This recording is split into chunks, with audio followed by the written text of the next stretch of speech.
2016 সালের SSC panel যোগ্য শিক্ষক শিক্ষাকর্মীদের চাকরি বাতিলের প্রতিবাদে বিক্ষোভ মিছিল পূর্ব বর্ধমান শহরের বেশ কিছু শিক্ষক শিক্ষিকাদের।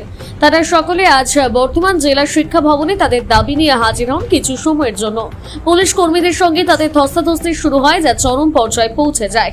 তারা আইন অমান্য করে পুলিশের সঙ্গে জোর তোর বাক বিতণ্ডায় জড়িয়ে পড়ে এবং সেই সমস্ত বিক্ষুব্ধ শিক্ষাকর্মীরা রাস্তার মাঝে টায়ার জ্বালিয়ে প্রতিবাদ জানায়।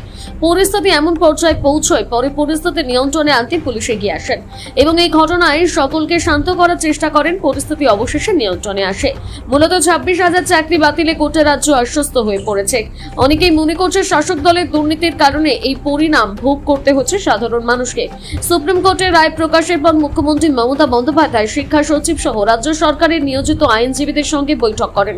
তিনি আশ্বাস দিয়েছেন সমস্ত যোগ্য শিক্ষা প্রার্থীদের তাদের চাকরি যাতে ফিরে পায় সেই দিকে নজর রাখছেন এবং যারা যোগ্য তাদের সকলে স্কুলে যেতেও বলেছেন তিনি। অথচ অনেকে যাচ্ছেন না, স্কুলে আগে থেকে বিক্ষোভে সামিল হয়ে পড়ছেন। কিন্তু রাজ্যের যে সমস্ত শিক্ষাযোগ্য কর্মীরা রয়েছে তাদের একটাই দাবি, অবিলম্বে যোগ্য শিক্ষা প্রার্থীদের চাকরি ফিরিয়ে দেওয়া হোক।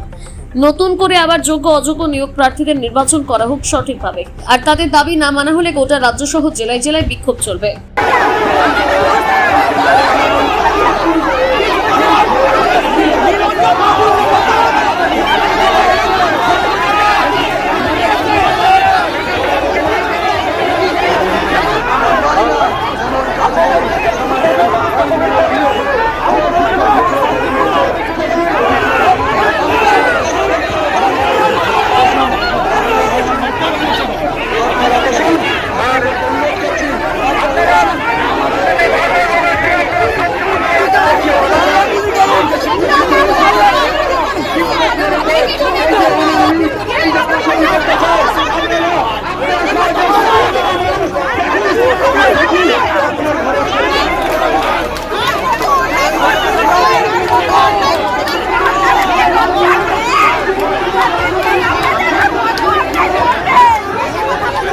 উপযুক্ত নোটিশের আকারে এটা প্রকাশ না পাচ্ছে ততদিন আমাদের এই আন্দোলন চলছে।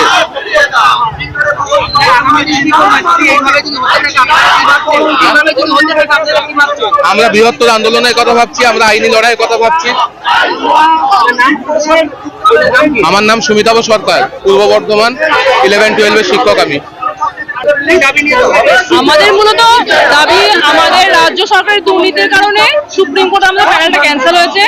সেই প্যানেলটাকে ঠিক করার জন্য, তার জন্য যা করার মুখ্যমন্ত্রীকে করতে হবে, তিনি তার নিজের ক্যাবিনেট মন্ত্রীদের বাঁচিয়েছেন এবং আমাদের যথারীতি বলে দিয়ে দিয়েছেন।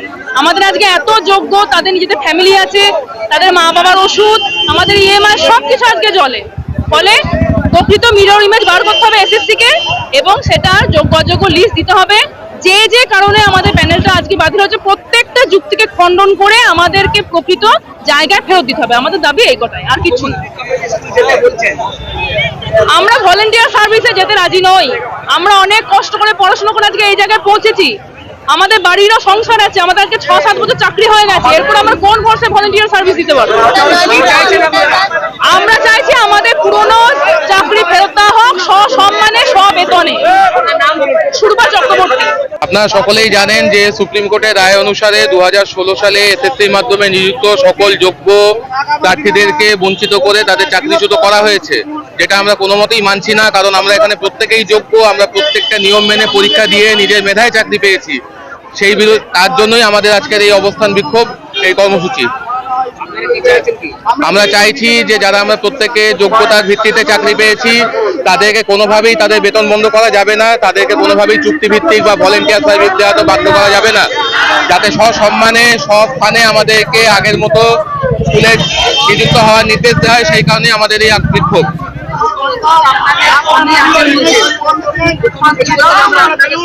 হ্যাঁ, মুখ্যমন্ত্রী